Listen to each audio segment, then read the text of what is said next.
Physical assessment is an important part of being a nurse and observing change and abnormalities.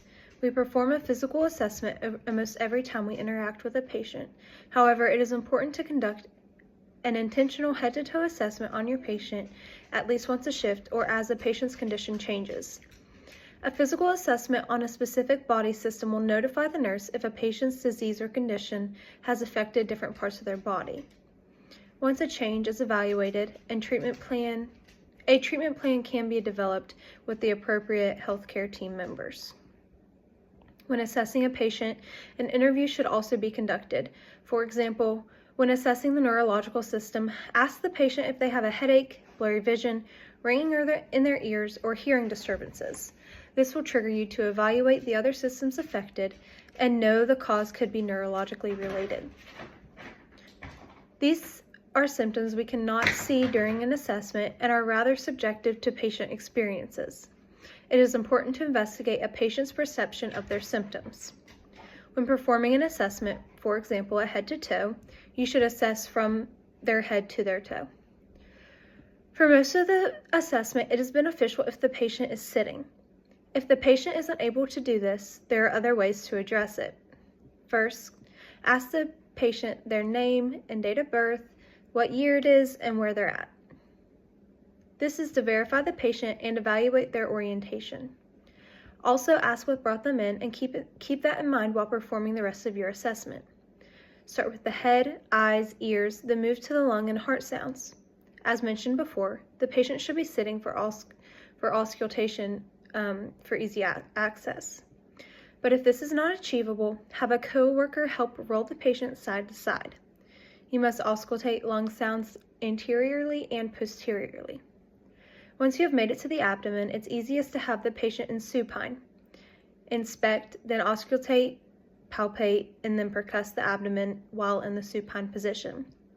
As you assess each system, ask appropriate questions regarding the systems. For example, with the abdominal assessment, ask the patient when their last bowel movement was. Make sure to obtain consent before beginning a physical assessment, as it is hands-on. In order to complete a full head-to-toe, you will need gloves, a stethoscope, a pen light, and a clock with a second hand, as well as appropriate lighting. Make sure to wash your hands before the assessment, wear gloves during it, and wash your hands after. A stethoscope is needed to auscultate heart sounds, lung sounds, and bowel sounds. A pen light is needed to view pupil reactions, and a clock or watch should be used when palpating pulses or counting respirations. Adequate lighting can help observe abnormalities on the skin specifically. According to the National Library of Medicine, nurses should have inspection, auscultation, palpation, and percussion skills in order to complete an assessment. Nurses also need to be able to create conversation with a patient in order to gain more subjective data. According to the University of St. Augustine, when nurses are able to create open communication, engage in active listening, and